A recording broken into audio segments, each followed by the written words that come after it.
Hello guys, welcome to my YouTube channel. आज हमारा topic है renal physiology. Renal physiology start करने से पहले हम स्ट्रक्चर ऑफ नेफ्रॉन की बात करेंगे, जो कि किडनी की स्ट्रक्चरल और फंक्शनल यूनिट है। उसके बाद हम नेफ्रॉन के फंक्शन की बात करेंगे। अब देखें जी, किडनीज़ के अंदर माइक्रोस्कोपिक स्ट्रक्चर्स हैं जिन्हें हम नेफ्रॉन कहेंगे। अब किडनी का जो लॉन्गिट्यूडनल सेक्शन है, इसमें आउटर पोर्शन जो है इसे रीनल कॉर्टेक्स कहा जाता है। जो इनर पोर्शन होगा ये रीनल मेड्यूला होगा। अब ये जो पिरामिडल स्ट्रक्चर्स हमें नज़र आ रहे हैं, इन्हें रीनल पिरामिड्स कहा जाता है। इनकी स्ट्राइएटेड अपीयरेंस है। ये स्ट्राइएटेड अपीयरेंस एक्चुअली ये कलेक्टिंग डक्ट्स और ये जो हमारे पास पैरेलल अरेंजमेंट होती है, लूप ऑफ हेनले और कलेक्टिंग डक्ट्स की पैरेलल अरेंजमेंट की वजह से रीनल मेड्यूला हमें स्ट्राइएटेड लगेगा लॉन्गिट्यूडनल सेक्शन में। अब यूरेटर जो एक ट्यूब्यूलर स्ट्रक्चर है, ये किडनी के अंदर इंटर हो के डायलेट हो जाता है। इसे रीनल पेल्वस कहेंगे। किडनी के बाहर जो आउटर मोस्ट लेयर होगी किडनी की, इसे हम रीनल कैप्सूल कहेंगे। इसके बाहर रीनल पेरिटोनियम होती है। अब जो आर्टरी डॉर्सल एओर्टा से आके किडनी के अंदर इंटर होती है और आगे बहुत सारी ब्रांचेस बनाती है, उसे हम कहेंगे रीनल आर्टरी, जो ब्लड सप्लाई करेगी। अब ब्लड जब वापस आना होता है तो वो रीनल वेन के थ्रू वापस आएगा। जैसा कि बताया है पहले भी आपको कि किडनी के अंदर जो माइक्रोस्कोपिक स्ट्रक्चर्स हैं, जो फंक्शनल यूनिट्स हैं, वो नेफ्रॉन है। बेसिकली किडनी के अंदर जो नेफ्रॉन है उनकी टू कैटेगरीज़ हैं। उनमें जो आउटर पोर्शन में कार्टिकल पोर्शन में जो होंगे उन्हें कार्टिकुलर नेफ्रॉन्स कहेंगे। कार्टिकुलर नेफ्रॉन्स के शॉर्ट लूप ऑफ हेनले होंगे, जिसमें उसकी एक नीचे जाने वाली जो लिम्ब है इसे डिसेंडिंग लिम्ब कहेंगे, और जो ऊपर जा रही है वो असेंडिंग लिम्ब। अब इसका मेजर पोर्शन कार्टिकुलर नेफ्रॉन्स का वो जो है रीनल कॉर्टेक्स में होगा, और जो स्मॉल लूप ऑफ हेनले होगा ये मेड्यूला में होगा। तो ये जो अपर जो बाउंड्री, ये जो डॉटेड लाइंस हैं, जो अपर बाउंड्री है, आप ये कह लें कि ये कॉर्टेक्स और मेड्यूला की बाउंड्री है। अब जो जक्स्टा मेड्यूलरी नेफ्रॉन्स हैं, ये कॉर्टेक्स और मेड्यूला की बाउंड्री के ऊपर होंगे। इनके लॉन्ग लूप ऑफ हेनले होंगे। अब नेफ्रॉन के दो पार्ट्स आप कह सकते हैं। एक को हम रीनल कॉर्पसल्स कहते हैं, जिसमें ये जो रेड कलर की रीनल कॉर्पसल्स में ये कैपिलरीज़ हैं, ये इन्हें हम ग्लोमेरुलस कहेंगे। और बाहर जो कप लाइक स्ट्रक्चर है जो इन कैपिलरीज़ को सराउंड किए हुए है, इसे हम बोमेन्स कैप्सूल कहेंगे। तो रीनल कॉर्पसल में बोमेन कैप्सूल और ग्लोमेरुलस होते हैं। इसके साथ बाकी जो पोर्शन है वो सारा का सारा क्या है जी, रीनल टिब्यूल्स। रीनल टिब्यूल्स में प्रॉक्सिमल कन्वोल्यूटेड टिब्यूल हैं। प्रॉक्सिमिटी से ये वर्ड निकला है, प्रॉक्सिमल यानी नियर। किसके नियर जी? बोमेन्स कैप्सूल के नियर। उसके बाद ये U shape loop of Henle start हो गया। अब ये डिस्टल कन्वोल्यूटेड टिब्यूल है। Convoluted mean coiled, distal mean away, यानी बोमेन कैप्सूल से अवे एक डिस्टल कन्वोल्यूटेड टिब्यूल है जो जाके कलेक्टिंग डक्ट के साथ कंबाइन कर रही है। अब देखें जी, जिस तरह से डायग्राम में हम ये सारी चीज़ें एक्सप्लेन कर चुके हैं कि नेफ्रॉन में रीनल कॉर्पसल में बोमेन्स कैप्सूल और ग्लोमेरुलस, ग्लोमेरुलस एक बॉल होता है, एक नेटवर्क होता है कैपिलरीज का, जिसे बोमेन कैप्सूल ने सराउंड किया होता है। जो रीनल टिब्यूल्स हैं, रीनल टिब्यूल्स में जो फर्स्ट पार्ट है जो बोमेन कैप्सूल के साथ अटैच होगा, उसे प्रॉक्सिमल कन्वोल्यूटेड टिब्यूल कहेंगे। फिर U shape loop of Henle होंगे, फिर डिस्टल कन्वोल्यूटेड टिब्यूल, और फिर कलेक्टिंग डक्ट। तो ये रीनल टिब्यूल्स हैं, क्योंकि ये टिब्यूलर स्ट्रक्चर हैं। टिब्यूल्स की अगर हिस्टोलॉजी की बात करें तो ये सेल्स की थिन लेयर्स होती हैं। सिर्फ और सिर्फ इनमें जो है एपिथेलियल टिश्यूज़ होंगे, क्योंकि इधर जो है किडनीज और ब्लड के दरमियान एक्सचेंजेस होते हैं, इस वजह से बहुत थिन वॉल्स होंगी। रीनल मेड्यूला की जो स्ट्राइटेड अपीयरेंस है वो parallel arrangement of collecting ducts और लूप ऑफ हेनले की वजह से हैं। वो डायग्राम में भी हम एक्सप्लेन कर चुके हैं। तकरीबन एक किडनी में 1 मिलियन नेफ्रॉन्स होते हैं। नेफ्रॉन्स की जो 2 टाइप्स हैं, कार्टिकुलर नेफ्रॉन्स और जक्स्टा मेड्यूलरी नेफ्रॉन्स। जो ज़्यादा तादाद में होते हैं वो कार्टिकुलर नेफ्रॉन्स होंगे। जक्स्टा मेड्यूलरी नेफ्रॉन्स की तादाद कम होगी। इनके पास जो रीनल कार्पसल्स होंगे, यानी बोमेन्स कैप्सूल और ग्लोमेरुलस, ये कॉर्टेक्स में होंगे। लॉन्ग लूप ऑफ हेनले होंगे। इनके इर्द गिर्द एक जो है हेयर पिन शेप्ड कैपिलरीज होंगी, उन्हें वेजा रेक्टा कहा जाता है। और जो कार्टिकुलर नेफ्रॉन्स होंगे, इनका मेजर पोर्शन जो है किडनी के आउटर पोर्शन में होता है, यानी कार्टिकुलर नेफ्रॉन्स का मेजर पोर्शन किडनी के आउटर पोर्शन में होगा, यानी कॉर्टेक्स में होगा। इसका शॉर्ट लूप ऑफ हेनले होगा। और जो कैपिलरीज हैं जिन्होंने जो है सराउंड किया होता है, थ्रू आउट दी नेफ्रॉन को सराउंड करेंगी, उन्हें पेरिटिब्यूलर कैपिलरीज कहेंगे। पेरिटिब्यूलर कैपिलरीज ने प्रॉक्सिमल कन्वोल्यूटेड टिब्यूल्स को, लूप ऑफ हेनली को और डिस्टल कन्वोल्यूटेड टिब्यूल्स को जो है सराउंड किया होता है। और जो हेयर पिन लूप होता है वेजा रेक्टा, इन्होंने जस्ट लूप ऑफ हेनले को कवर किया होता है, उसे सराउंड किया होता है। अब नेफ्रॉन का स्ट्रक्चर जिस तरह से हम एक्सप्लेन कर चुके हैं, अब है जी इसका फंक्शन। एक्चुअली नेफ्रॉन्स का फंक्शन तो यूरिन फार्मेशन है, एक्सक्रीशन के लिए, लेकिन ये यूरिन फार्मेशन 3 स्टेप्स में होगी। फर्स्ट स्टेप को ग्लोमेरुलर फिल्ट्रेशन कहा जाता है, सेकंड स्टेप रीएब्जॉर्प्शन है, थर्ड स्टेप ट्यूब्यूलर सिक्रीशन है। अब रीनल आर्टरी जब किडनी के अंदर इंटर होती है तो वो बहुत सारी ब्रांचेस बनाएगी। उसमें आर्कुएट, सब आर्कुएट, लोब्यूलर, इंटरलोब्यूलर आर्टरीज होंगी।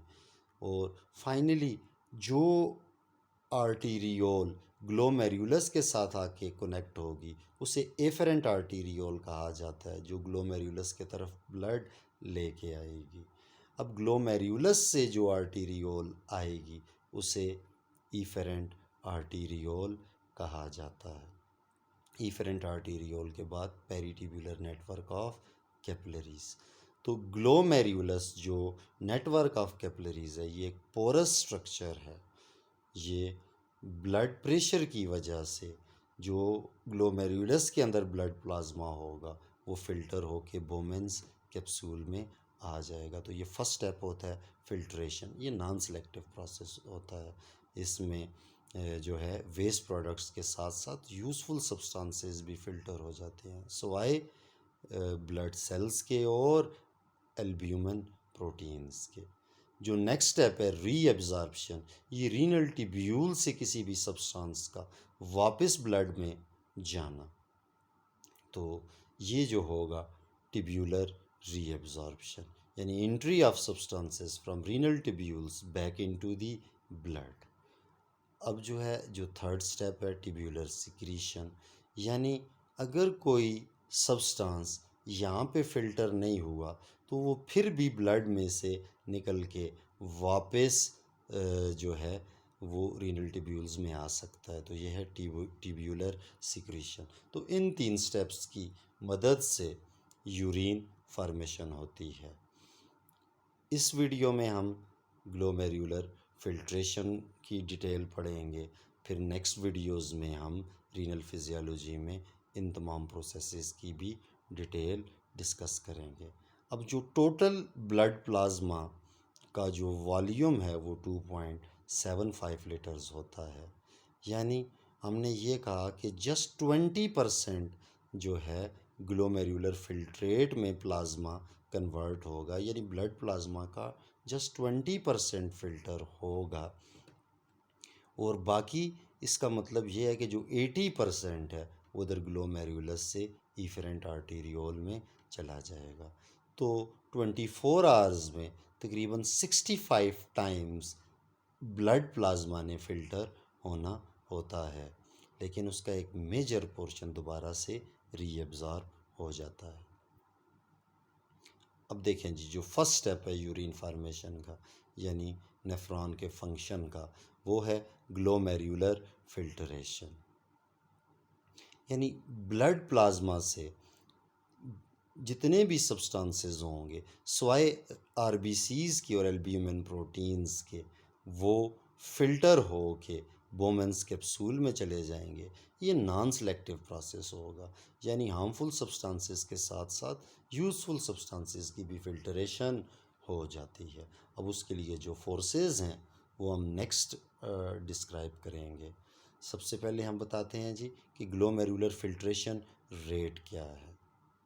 1 मिनट में तकरीबन 125 ml जो ब्लड प्लाज्मा होगा वो फ़िल्टर हो के ग्लोमेरुलस से फ़िल्टर हो के बोमेंस कैप्सूल में आएगा।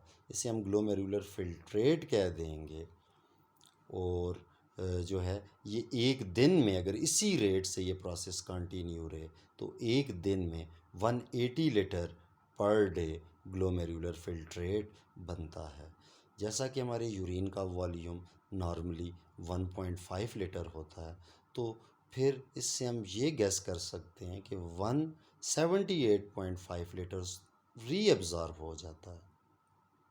और ये प्रोसेस दिन में जो ब्लड प्लाज्मा एक दिन में जो है वो फ़िल्टर होगा वो 65 टाइम्स फ़िल्टर होगा। अब जब किसी भी सब्सटेंस ने ग्लोमेरुलस से इस ग्लोमेरुलस से निकल के बोमेंस कैप्सूल में आना है, तो इधर देखें ये बोमेन कैप्सूल की वॉल है और इधर जो है ग्लोमेरुलस, ये जो कैपिलरीज़ हैं इनकी वॉल है। यानी जिस सब्सटेंस ने ग्लोमेरुलस से बोमेन कैप्सूल में आना होगा तो वो कैपिलरी वॉल्स को भी पास करेगा और बोमेंस कैप्सूल की वॉल्स को भी क्रॉस करेगा। लेकिन इन दोनों वॉल्स की मिड में एक और नॉन सेल्यूलर जो है एक मटेरियल होगा, उसे बेसमेंट मेम्ब्रेन कहते हैं। यानी जिस सब्सटेंस ने ल्यूमेन ऑफ कैपिलरीज से निकल के जो है ल्यूमेन ऑफ बोमेन कैप्सूल में जाना है, तो वो सबसे पहले ब्लड कैपिलरीज की एंडोथीलियल जो लेयर है, एंडोथीलियल सेल्स की जो लेयर है, इसे क्रॉस करना है। तो ये जो ब्लड कैपिलरीज की लेयर होगी ये पोरस होगी, यानी जो एंडोथीलियल सेल्स हैं इसमें पोर्स होंगे। तो ल्यूमेन ऑफ कैपिलरीज से कोई भी सब्सटेंस जो है वो इन पोर्स के थ्रू पास होगा। तो नेक्स्ट जो नॉन सेल्यूलर लेयर है ये ग्लाइकोप्रोटीन की लेयर होती है, इसके ऊपर नेगेटिव चार्ज होगा। तो उस सब्सटेंस ने इस बेसमेंट मेम्ब्रेन को भी क्रॉस करना होता है। फिर उसके बाद inner layer of Bowman's capsule आ जाएगी। बोमेन कैप्सूल की जो इनर वॉल है, इसे जो सेल्स बनाएंगे उन्हें पोडोसाइट्स कहा जाता है। पोडोसाइट्स के पास कुछ प्रोजेक्शंस होती हैं, फिंगर लाइक प्रोसेसेस होते हैं, उन्हें फुट प्रोसेसेस कहा जाता है। इन फुट प्रोसेसेस ये ऑक्टोपस लाइक सेल्स होंगे, पोडोसाइट्स ऑक्टोपस लाइक सेल्स होंगे। इसके जो फूड प्रोसेसेस होते हैं उनके दरमियान भी स्पेसेस होती हैं, उन्हें फिल्ट्रेशन स्लिट्स कहा जाता है, जो ये इधर शो की गई है। यानी ल्यूमेन ऑफ कैपिलरी से एक सब्सटेंस पोर्स के थ्रू बेसमेंट मेम्ब्रेन में आएगा, ये नॉन सेल्यूलर लेयर है। वहाँ से आगे पोडोसाइट्स आ जाएंगे। पोडोसाइट्स के जो फूड प्रोसेसेस होते हैं उनमें फिल्ट्रेशन स्लिट्स होंगी। इन फिल्ट्रेशन स्लिट्स को पास करते हुए वो सब्सटेंस बोमेंस कैप्सूल में आ जाएगा। अब ये जो glomerular capillary wall, basement membrane और inner layer of Bowman capsule ये मिलके ग्लोमेरुलर मेम्ब्रेन कंस्ट्रक्ट कर देंगे। तो इस ग्लोमेरुलर मेम्ब्रेन को क्रॉस करते हुए कोई भी सब्सटेंस जो है वो ग्लोमेरुलस से बोमेन्स कैप्सूल में आएगा और इसमें कोई भी एनर्जी का एक्सपेंडिचर नहीं होगा। जो ग्लोमेरुलर फिल्ट्रेशन है ये एक पैसिव प्रोसेस है। एक एबनॉर्मल कंडीशन होती है, जैसे कहा जाता है एल्ब्यूमिनयूरिया, जो ग्लाइकोप्रोटीन्स के ऊपर जो नेगेटिव चार्ज है, अगर ये नेगेटिव चार्ज, क्योंकि मोस्टली प्रोटीन्स के ऊपर भी नेगेटिव चार्ज होता है, तो ये नेगेटिव चार्ज प्रोटीन्स को रिपेल कर देता है। नॉर्मली प्रोटीन्स ग्लोमेरुलस से इफरेंट आर्टीरियोल की तरफ चली जाती हैं, इन्होंने फ़िल्टर नहीं होना होता। अगर ये नेगेटिव चार्ज ख़त्म हो जाए तो इस कंडीशन में प्रोटीन्स भी फ़िल्टर होना शुरू हो जाती हैं और वो प्रोटीन्स यूरिन में अपीयर होना शुरू हो जाएंगी, यानी एल्ब्यूमिन प्रोटीन्स इन यूरिन। इस एबनॉर्मल कंडीशन को एल्ब्यूमिनयूरिया कहा जाता है। अब ग्लोमेरुलर फिल्ट्रेशन में वो कौन सी फोर्सेस हैं जो ग्लोमेरुलर फिल्ट्रेशन करती हैं? बेसिकली 3 फोर्सेस हैं, लेकिन उसमें जो प्लाज्मा कोलाइड ऑस्मोटिक प्रेशर, ये जो फोर्स है ये फिल्ट्रेशन को अपोज करती है। इसी तरह से जो हाइड्रोस्टेटिक प्रेशर है ये भी फिल्ट्रेशन को अपोज करेगा। जो प्राइमरी फोर्स है जो ग्लोमेरुलर फिल्ट्रेशन के लिए रिस्पॉन्सिबल है उसे ग्लोमेरुलर कैपिलरी ब्लड प्रेशर कहा जाता है। तो इसका जो इस फोर्स का जो मैग्नीट्यूड है ग्लोमेरुलर कैपिलरी ब्लड प्रेशर का, वो है 55 मिलीमीटर ऑफ मरकरी।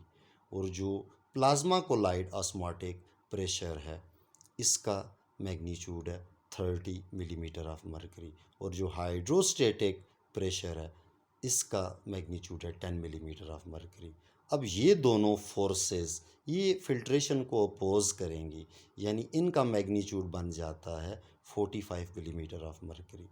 अब जिस तरह से हमने कहा कि फिल्ट्रेशन के लिए जो प्राइमरी फोर्स है वो 55 मिलीमीटर ऑफ मरकरी है, यानी ये जो फोर्स है ये फिल्ट्रेशन को फेवर कर रही है, बाकी दो फोर्सेस अपोज कर रही हैं। तो फिर हम जो फोर्सेस फेवर कर रही हैं और जो फोर्सेस अपोज कर रही हैं इनका डिफरेंस ले लेते हैं, यानी forces favouring filtration minus forces opposing filtration, इनका जो डिफरेंस होगा उसे नेट फिल्ट्रेशन प्रेशर कहा जाता है। तो देखें इन दोनों को अपोजिंग फोर्सेस को सम अप कर लें, ये 45 और जो ग्लोमेरुलर कैपिलरी ब्लड प्रेशर है ये 50 नहीं है, ये 55 है। तो जो नेट फिल्ट्रेशन प्रेशर हमारे पास आएगा, क्योंकि ये 55 में से 45 माइनस होगा, तो नेट फिल्ट्रेशन प्रेशर हमारे पास आ जाता है 10 मिलीमीटर ऑफ मरकरी। ये एक छोटी सी मिस्टेक है, ये 50 नहीं है, ये 55 है। तो नेट फिल्ट्रेशन प्रेशर जो डेवलप होता है वो क्या होगा, वो 10 मिलीमीटर ऑफ मरकरी होगा। तो इसी वजह से हम कहते हैं कि जो प्राइमरी फोर्स रिस्पॉन्सिबल है फिल्ट्रेशन के लिए वो ग्लोमेरुलर कैपिलरी ब्लड प्रेशर है। अब ये फोर्सेस क्यों जनरेट होती हैं इसे हम डिस्कस करेंगे। अब जो सबसे पहले ग्लोमेरुलर कैपिलरी ब्लड प्रेशर जो 55 मिलीमीटर ऑफ मरकरी होता है इसे हम डिस्कस करेंगे। एफरेंट आर्टीरियोल का डायामीटर एफरेंट आर्टीरियोल से ज़्यादा होता है, यानी ब्लड तेज़ी से ज़्यादा एफरेंट आर्टीरियोल के ज़्यादा डायामीटर की वजह से ग्लोमेरुलर कैपिलरीज़ में जाके उसकी जो है क्या हो जाएगी, वो उधर जाके जो है उसकी डैमिंग होगी, उधर इकट्ठा होना शुरू हो जाएगा, उसकी फ्लडिंग होना शुरू हो जाएगी, क्योंकि एफरेंट आर्टीरियोल का डायमीटर ज़्यादा, इफरेंट आर्टीरियोल्स का डायमीटर कम। तो जो ग्लोमेरुलस है उसमें ब्लड की फ्लडिंग होगी, ठीक है, डैमिंग होगी, जो ब्लड वहाँ पे इकट्ठा होगा और वो कैपिलरीज़ में जो है एक प्रेशर बनना शुरू होगा।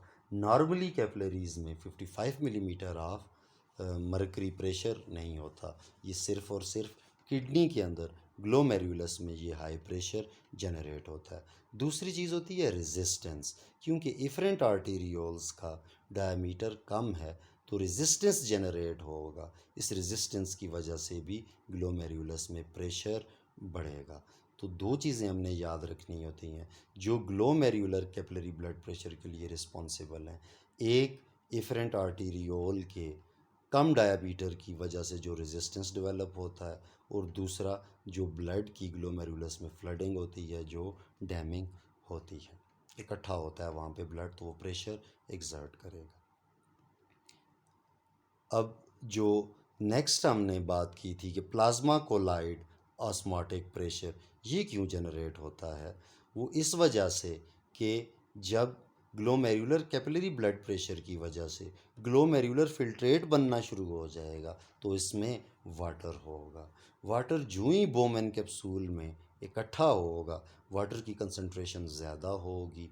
ग्लोमेरुलस से प्रोटीन्स नॉर्मल कंडीशंस में फ़िल्टर नहीं हो सकते, तो ग्लोमेरुलस के अंदर जो प्रोटीन्स होंगे वो यानी सल्यूट्स को बढ़ा रहे हैं। अब वाटर अपनी हाई कंसंट्रेशन से यानी बोमेन्स कैप्सूल से ग्लोमेरुलस की तरफ बैकवर्ड डायरेक्शन में मूव करना शुरू कर देता है, जो फिल्ट्रेशन को अपोज करता है। तो जो आपके पास प्लाज्मा कोलाइड ऑस्मोटिक प्रेशर है, ये ग्लोमेरुलर प्लाज्मा के प्रोटीन्स की वजह से डेवलप होगा और वाटर के बोमेन्स कैप्सूल से वापस रिवर्स डायरेक्शन में मूवमेंट की वजह से डेवलप होगा, तो इसे प्लाज्मा कोलाइड ऑस्मोटिक प्रेशर कह दिया जाता है। अब जो इसका जो मैग्नीट्यूड होता है वो 30 मिलीमीटर ऑफ मर्करी होगा, ये अपोजिंग फोर्स है।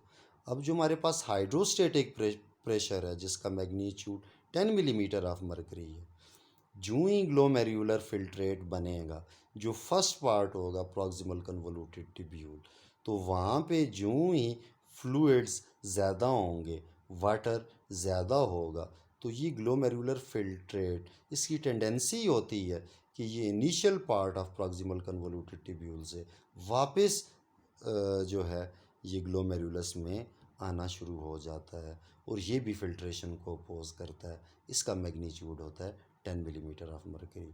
तो ये आपके पास प्लाज्मा कोलाइड ऑस्मोटिक प्रेशर और हाइड्रोस्टेटिक प्रेशर जो अपोज करते हैं फिल्ट्रेशन को, इनका कंबाइंड जो प्रेशर बन जाता है वो 45 मिलीमीटर ऑफ मर्करी। लेकिन जो हमारे पास ग्लोमेरुलर कैपिलरी ब्लड प्रेशर है वो अभी भी इन दोनों के कंबाइंड इफेक्ट से ज़्यादा है, वो होता है 55 मिलीमीटर ऑफ मर्करी। तो हमारे पास नेट फिल्ट्रेशन प्रेशर जो है वो जो डेवलप होगा, यानी अपोजिंग फोर्सेस का और फोर्स जो फेवर कर रही होती है, इनका जो डिफरेंस आ जाता है 10 मिलीमीटर ऑफ मर्करी, ये फिल्ट्रेशन के लिए रिस्पॉन्सिबल होता है। नेक्स्ट वीडियोज़ में हम डिस्कस करेंगे कि ये ग्लोमेरुलर कैपिलरी का जो ब्लड प्रेशर है, जो प्राइमरी फोर्स है फिल्ट्रेशन के लिए, इसकी रेगुलेशन कैसे होती है। फिर उसके बाद हम रीअब्जॉर्प्शन और ट्यूब्यूलर सिक्रीशन को डिस्कस करेंगे। उम्मीद है कि इस वीडियो से आपको फ़ायदा हुआ होगा। अगर आपको ये वीडियो अच्छी लगी है तो इसे लाइक कीजिएगा, शेयर कीजिएगा, सब्सक्राइब कीजिएगा। वीडियो देखने के लिए शुक्रिया।